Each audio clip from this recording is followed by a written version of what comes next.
Bonjour à tous et bienvenue sur le plateau de Bonjour chez vous. Aujourd'hui, notre thème du jour, tu peux réussir ta vie professionnelle. Oui, non seulement on peut la réussir ici sur cette terre, mais on peut la réussir pour le royaume de Dieu aussi et être utile, efficace pour le royaume, même si on travaille dans un emploi séculier. Vous êtes d'accord avec ça, les amis? Oui, absolument. Donc aujourd'hui, on va parler de travail et c'est important. Et la plupart des gens qui nous écoutent travaillent. La plupart sont peut-être encore en télétravail. Il y a eu plein de changements quand même l'année passée et les conditions de travail ont changé. Mais l'objectif, lui, n'a pas changé. On doit toujours, on a des objectifs à remplir, on a des choses à faire et on a des relations avec nos collègues, même si c'est à distance, par Zoom ou je ne sais quelle application. Mais le défi du travail est toujours là et on veut toujours autant réussir et c'est important de vouloir réussir. Et Omer, aujourd'hui, on va voir avec toi dans la rubrique Pasteur, j'ai une question, si on peut réussir à tout prix, vraiment. C'est une question de Maëva de France qui nous demande est-ce qu'un chrétien peut être compétitif dans son milieu de travail? Oui, c'est une excellente question que je me ferai un plaisir de répondre. Je pense pas simplement pour elle, mais pour tout le monde en fait qui travaille finalement. Donc, j'ai hâte. J'ai hâte. On sait que la compétition dans le milieu de travail, en général, ça peut monter très, très vite. Hein. Ça sera une réponse compétitive, effectivement. Compétitive. Compétitive. Voilà. À la fin du pasteur, j'ai une question de merde, vous serez encore plus compétitif.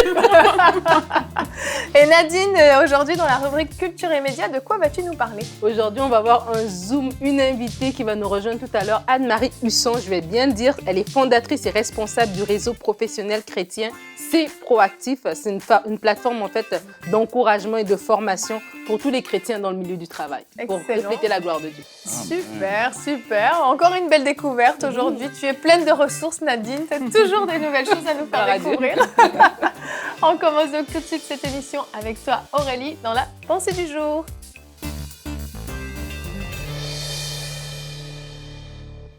Réussir sa profession pour la gloire de Dieu, c'est le titre de ma pensée du jour. Aujourd'hui, on va voir pourquoi est-ce qu'il est justement important de réussir, de ne pas se contenter du minimum au niveau de notre travail. Et j'ai envie de vous dire que quel que soit le poste que vous occupez, quelle que soit votre fonction, nous tous, en tant qu'enfants de Dieu, on est appelés à glorifier le Seigneur. Et cela ne se passe pas, par le juste assez, mais ça se passe vraiment quand on reflète Dieu, ça se passe par l'excellence. La Bible nous dit dans Matthieu 5 au verset 16 que votre lumière brille ainsi devant tous les hommes afin qu'ils voient vos bonnes œuvres et qu'ils glorifient votre Père qui est dans les cieux. Nous sommes le sel de la terre, nous sommes la lumière du monde, ça on le sait. Pour que les gens voient la gloire de Dieu, il va falloir briller devant les hommes.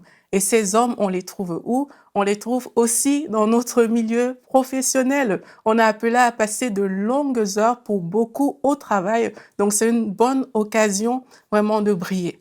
Maintenant, on sait que la paresse ne glorifie pas Dieu. Le juste assez ne glorifie pas Dieu non plus parce que la Bible nous dit que Dieu est le Dieu de l'abondance. Ça veut dire que Dieu fait au-delà de ce qui est requis et nous aussi, on doit faire au-delà de ce qui est requis. On doit tout simplement avoir le mindset de notre Dieu. Alors, je vais vous donner quelques avantages comme ça de bien travailler, de faire plus, d'être excellent, non seulement pour vous, mais également pour le royaume de Dieu. La Bible nous dit dans Proverbe 22 au verset 29, « Si tu vois un homme habile dans son ouvrage, il se tient auprès des rois. » L'habileté, c'est quoi? C'est lorsque on travaille vraiment avec excellence, on fait bien les choses. Et cette excellence va te permettre en fait d'aller dans des cercles privilégiés parce que la Bible dit qu'il se tient auprès des rois.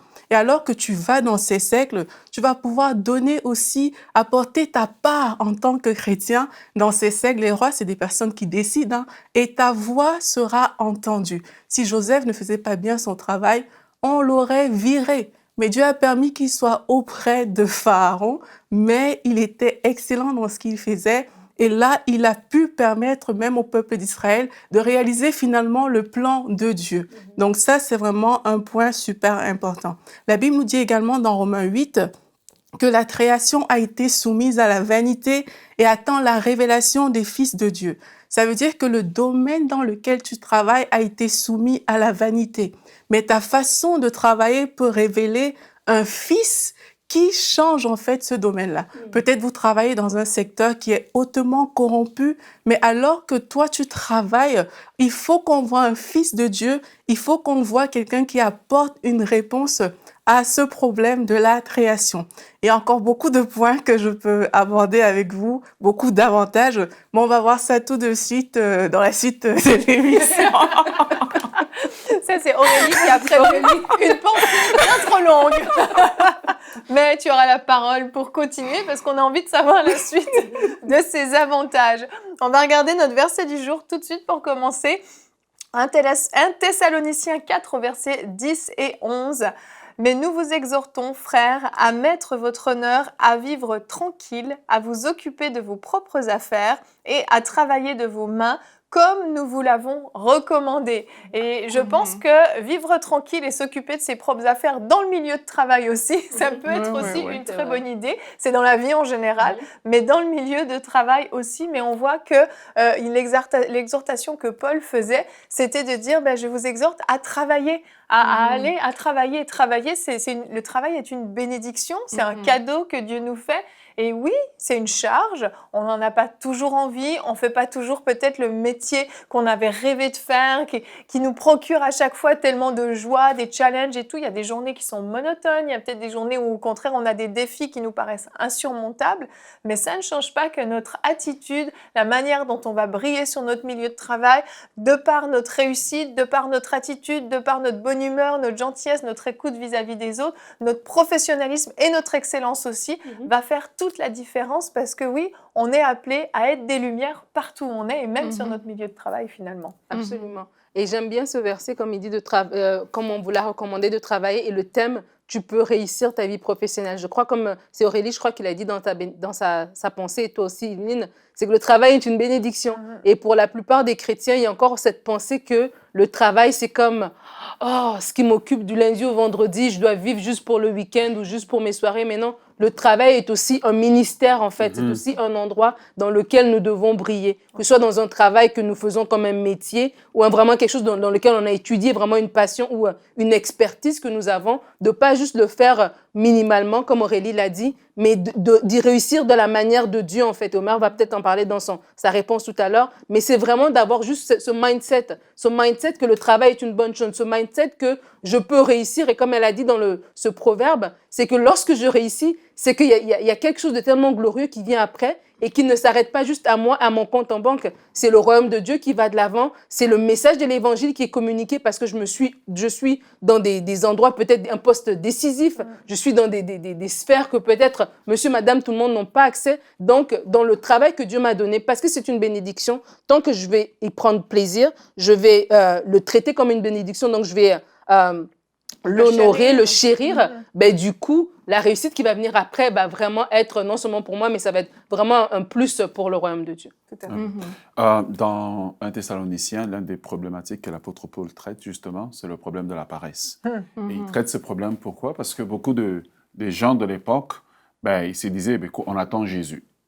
On attend Jésus, donc Jésus va revenir. Jésus va revenir, donc on ne travaille pas. Aujourd'hui, je crois que dans le milieu chrétien, il y a cette mentalité que, écoute, tu vois quelqu'un, il n'excelle pas dans son travail, mais dans l'Église, il est zélé. En fait, ton zèle, il doit être partout. Parce que, en fait, tu sers Dieu partout. Deuxième des choses, on retrouve une deuxième catégorie de personnes qui, même quand ils travaillent à l'Église, ils offrent à Dieu la médiocrité. Parce qu'ils disent, c'est pour la gloire de Dieu. C'est le pasteur qui parle. En fait, c'est parce qu'ils n'ont jamais vu cette gloire. Parce que quand Ésaü a vu cette gloire, il est tombé devant la gloire. Quand Jean a vu cette gloire, il est tombé devant cette gloire. Donc, en fait, partout où nous travaillons, et l'apôtre Paul nous exhorte de tout faire comme si on le faisait pour le Seigneur. Et si on va avec cette mentalité, automatiquement, en fait, on devrait dire que l'excellence, c'est le naturel des enfants de Dieu. Effectivement, c'est d'autant plus que c'est nous le message. Quelquefois, on pense que c'est avec beaucoup de paroles qu'on va réussir à attirer des personnes à Christ, mais vraiment, c'est avec l'attitude qu'on a qu'on réussit souvent à gagner des âmes, en fait. Et quand on dit l'attitude qu'on a, on dit aussi notre façon de faire les choses, notre façon de travailler. C'est sûr que si tu es quelqu'un qui est tout le temps paresseux, ben, tu ne vas attirer personne. Personne n'est attiré par la paresse. Et puis, tu vas parler de Dieu, mais Dieu a travaillé. Il a travaillé 6 jours. Et il a fait tout ce qu'on voit. Il a fait l'univers. Ça veut dire que le travail, dans la vie d'un chrétien, c'est quelque chose de très, très bon parce que c'est un exemple que Dieu nous a donné. Maintenant, comme Pasteur Omer, tu disais, il y en a qui, parce que c'est pas quelque chose, entre guillemets, spirituel, vont dire, OK, ben moi, je vais faire le juste assez, ça ne glorifie pas Dieu et tout. Mais c'est pas l'attitude que le Seigneur nous demande d'avoir. Et il faut savoir que le juste assez ne te permet pas d'occuper certaines positions. Tout à fait. Le juste assez te limite. Je pense à Rebecca qui, elle a dit, je vais donner l'eau non seulement à toi, mais aussi à tes chameaux. Mais elle se serait contentée du juste assez, de donner l'eau à cet homme-là. Elle n'aurait jamais été qualifiée pour être la femme de l'héritier, pour être cette femme-là, parce qu'elle était juste dans le minimum. Donc, quelquefois, on ne réalise pas les implications de notre vie en tant que chrétien, mais même dans une entreprise, le juste assez n'est pas suffisant. C'est pas parce que c'est un domaine séculier qu'on va se dire « Ah non, mais ici, moi, je fais rien. » Non, là, fais quelque chose. Et tu vas voir, tu auras une position privilégiée, peut-être par la suite, qui va te permettre, et je dis même pas peut-être, hein, c'est sûr, parce que la Bible dit que la fidélité dans les choses d'autrui te donne ce qui est à toi. Donc là, il y a des portes par la suite qui vont s'ouvrir, qui vont maintenant te permettre d'asseoir ce message de l'Évangile que tu portes et que tu véhicules au final. Exactement. Puis il faut pas se leurrer. Quand il y a une promotion à avoir sur son milieu de travail, mais en tant que patron, que responsable d'une équipe, on va chercher qui s'est donné à fond, même sans savoir qu'il y avait une promotion à donner. Qui a fait de son mieux, qui a vraiment travaillé, qui a fait ce fameux kilomètre de plus, miles de plus dont on peut parler parfois dans la Bible, qui s'est donné autant. Et c'est sur cette personne que les yeux du patron vont se fixer. C'est évident que... on choisit ceux qui sont vraiment motivés, ceux qui vont vraiment mettre du cœur à l'ouvrage. Et même si c'est pas ta propre entreprise, c'est pas pour toi-même, tu vas pas t'enrichir plus, mais le fait que tu travailles avec excellence, avec professionnalisme, avec aussi un bon caractère, va te qualifier, effectivement, comme tu le dis Aurélie, pour plus. Et l'exemple de Rebecca est excellent, excellemment parlant. Absolument. Et quand on dit tu peux réussir dans ta vie professionnelle, j'ai juste la pensée parce qu'on est peut-être encore en Covid pour plusieurs pays. Et il y a peut-être des personnes qui ont perdu leur travail ou des personnes qui sont dans un emploi et qui se disent, bon, comment ça va? Est-ce que le lendemain est assuré? Mais lorsque on dit ça, c'est que des fois, les gens aussi vont se dire, ils vont se limiter à, ben, Dieu va faire et puis je continue à prier pour ma vie professionnelle. Mais j'ai envie de dire, il y a un aspect où Dieu fait, mais il y a l'aspect aussi de toi, qu'est-ce que tu fais? Et j'encourage les gens, on parle de réussir dans sa vie professionnelle, avant même d'aller dans le spirituel et tout, mais juste dans la base. Est-ce que je suis à l'heure? Est-ce que je respecte les charges, le travail qui m'est demandé de faire? Est-ce que je suis courtois? Ces petites choses-là, des fois, on va voir des gens qui vont beaucoup banaliser ces choses-là, mais ça fait toute une différence dans un milieu de travail. Quand tu arrives à l'heure à ton travail, quand tu respectes tes pauses, quand tu dis bonjour, le minimum de service à la clientèle, ça fait la différence et on te remarque. Et c'est des choses comme ça aussi qui peuvent nous aider aussi dans notre parcours de travail, justement. Des fois, on pense à prier, garder, chasser, mais des fois aussi dans ces choses-là. Et c'est ça, tu as des chrétiens qui vont dire, le diable m'a attaqué. Mais souvent, ce n'est pas le diable qui t'a attaqué. En fait, c'est ton incompétence qui parle plus fort que ta vie spirituelle. Oh là là. C'est tellement J'ai une pensée pour les gens qui font le télétravail. C'est que tout ce qu'on dit est valable aussi en télétravail. Parce que parfois, vu que le patron n'est pas là, on peut avoir tendance justement à ne pas être excellent. Mais il faut... En tout cas, je voudrais me corriger. Je voudrais me corriger pour ne pas sembler trop dur envers nos auditeurs. Mais voilà, j'ai vu des chrétiens au travail, mal travailler, puis ouvrir la Bible en même temps. Puis si tu prier au travail. Je voudrais te dire, ferme la Bible, cache la Bible, jusqu'à ce que tu puisses manifester le royaume. Ça va être mieux. Et je t'expliquerai dans la réponse que je vais donner tout à l'heure. On y est, Omer, on y est. C'est mon temps. C'est le moment. Est-ce que vous m'aimez toujours? Oui, c'est bon, je suis entendue. Maëva de France t'a demandé à toi explicitement, Omer, est-ce qu'un chrétien peut être compétitif dans son milieu de travail? La parole est à toi.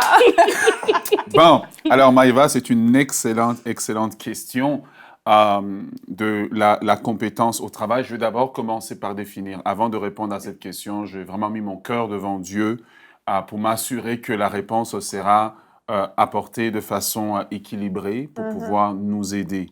Je crois que beaucoup de gens attendent des promotions, attendent d'avancer. Donc, on va poser les bases. Premièrement, la question dit, est-ce qu'un chrétien peut être compétitif? Le mot-clé de la question, c'est le mot compétitif. Ce n'est pas le mot être, on est tous parce qu'on vit, c'est le mot compétitif. Donc, définition d'abord, qu'est-ce que c'est que la compétition? D'après le dictionnaire, d'après le savoir commun, la compétition désigne une attitude de rivalité et de concurrence de plusieurs membres dans la recherche d'un objectif. Pas un objectif commun, mais un objectif individuel.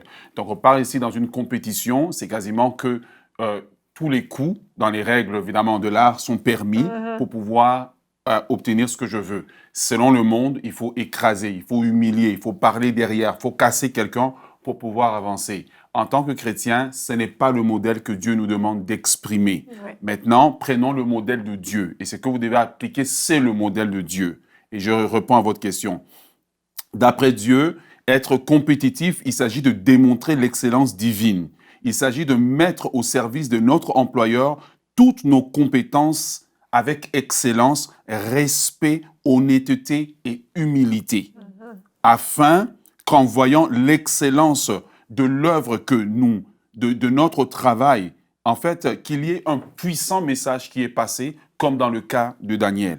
Donc, lorsque nous manifestons l'excellence, non seulement à chaque fois que les gens nous félicitent, en fait, en réalité, ils rendent gloire à Dieu. Voilà pourquoi un chrétien doit être compétitif, mais selon le royaume. Son but n'est pas d'écraser les autres, mais son but, c'est de travailler avec excellence et en mettant au service de son employeur tous ses dons, tous les talents que Dieu a mis en lui. À cet égard, oui, parce qu'il ne travaille pas pour écraser les autres, mais il travaille pour embellir, pour améliorer l'entreprise. L'excellence doit être le naturel d'un enfant de Dieu. Si le Saint-Esprit est en vous, l'excellence doit venir naturellement parce que la Bible dit que tout ce que vous faites, faites-le pour la gloire de Dieu. Travaillez pour la gloire de Dieu. Coiffez les gens pour la gloire de Dieu. Faites toutes choses pour la gloire de Dieu. Alors, lorsque vous êtes excellent au travail, eh bien, ce qui va se passer, c'est que vous aurez la crédibilité alors de parler de Jésus. Parce que quand vous exprimez la médiocrité, quand vous ne travaillez pas bien et que maintenant vous voulez parler de Jésus, on va l'associer à votre qualité du travail parce que le dénominateur commun de ce qui vous unit dans le milieu du travail, c'est le travail. Mais quand vous excellez, naturellement, les gens veulent connaître, mais qu'est-ce qui fait que tu excelles comme ça? Là, vous avez maintenant la crédibilité, l'opportunité de parler de Jésus, de parler de votre foi, de parler comment est-ce que vous arrivez à trouver l'énergie nécessaire pour continuer à faire. Comment vous avez des nouvelles idées que vous amenez dans l'entreprise. Alors, je vous invite à exceller, qu'importe le domaine dans lequel vous êtes.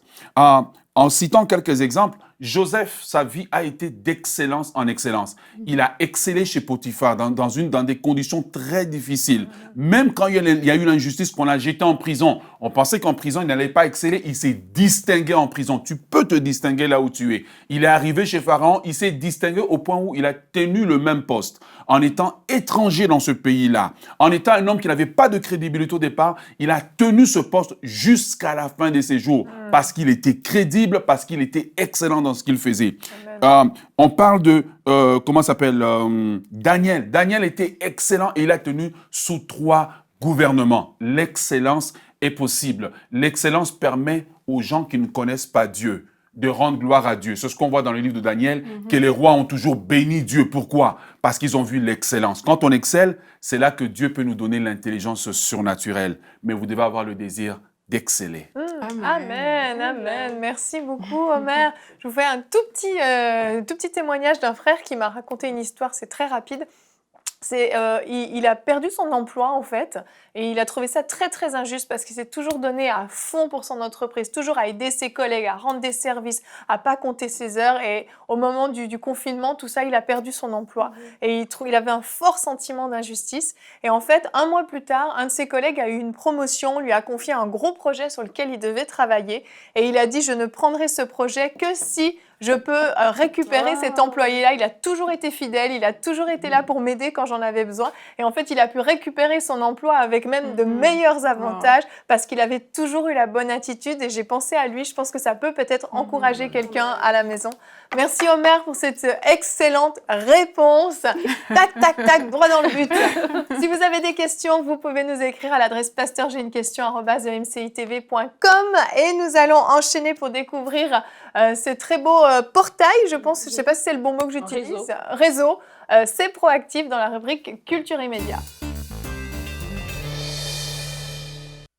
Donc, Yveline, alors avec vous tous à la maison, on va écouter, tout de suite, on va recevoir Anne-Marie Husson. Mais avant de la voir, j'aimerais la présenter comme il se doit parce que quand même, ça le mérite.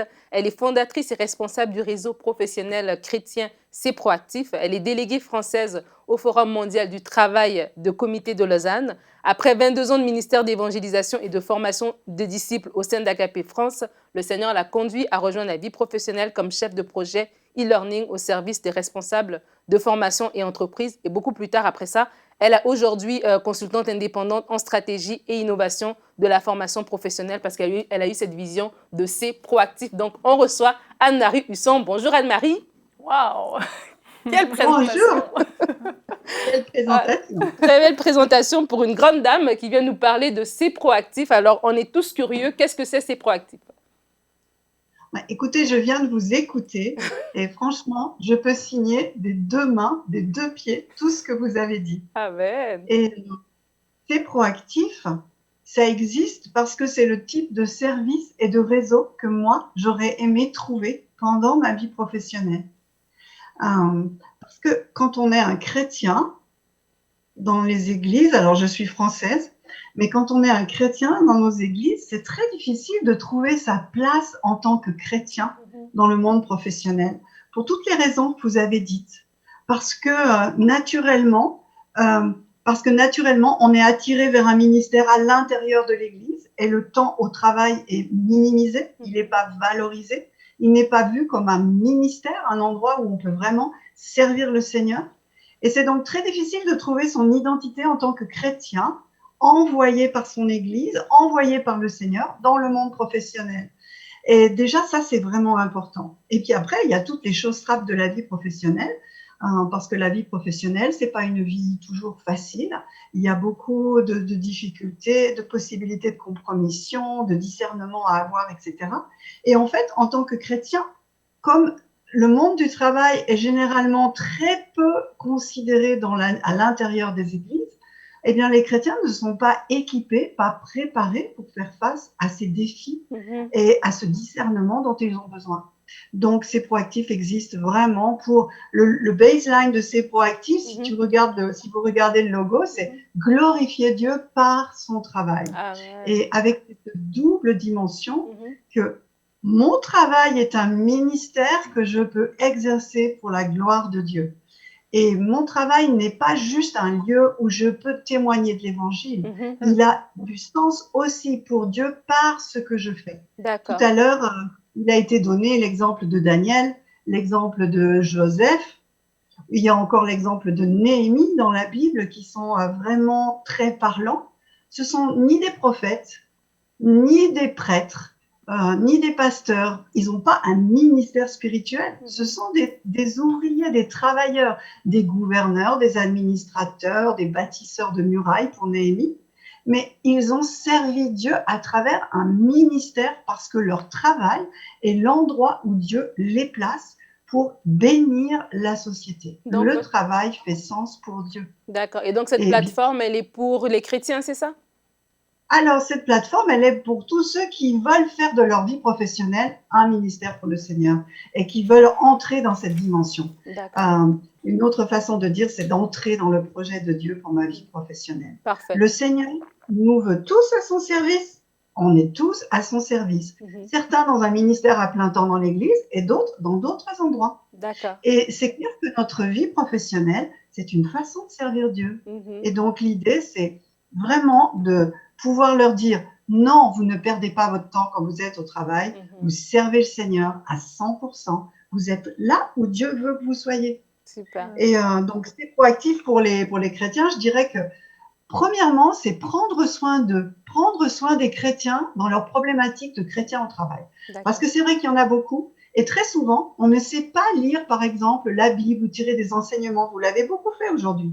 Mais on ne sait pas tirer de la Bible des enseignements pour sa vie professionnelle. Donc, apprendre à prier pour sa vie professionnelle, à lire la Bible, à avoir une vision biblique du travail, c'est vraiment important pour être là où Dieu veut que je sois, avec la bonne posture. Et puis, être équipé pour sa vie. Donc, par exemple, la question que vous avez traitée aujourd'hui sur être compétitif, beaucoup disent « Ah ben non, il faut pas parce qu'un chrétien ne doit pas rechercher quelque chose qui glorifie. Il faut qu'on soit modeste et qu'on se laisse attirer par des choses modestes. » Mais non, le Seigneur nous veut dans des postes clés, dans des postes d'influence, parce que ce que l'on va faire, ça va influencer la société. Tout à fait. Et le Seigneur veut qu'on transforme la société, nous les chrétiens, qu'on soit des moteurs. C'est pour ça que ça s'appelle c'est proactif, parce que c'est des proactifs qui non seulement agissent pour la gloire de Dieu, mais transforment la société. Parfait. Vous voyez, Ouais. n'importe qui dans une école, dans la justice, dans les ponts et chaussées, dans les finances, n'importe qui travaille avec une éthique inspirée de l'Évangile peut apporter le sel dans le sens que ça va préserver la société du mal, ça va apporter du bien à la société. Vraiment, c'est Il y a un verset clé dans ces proactifs qui est celui de Jérémie 29:7, sur lequel reposent beaucoup des enseignements, qui dit recherche le bien de la ville où je t'ai mis, Amen. car de son bonheur dépend le tien.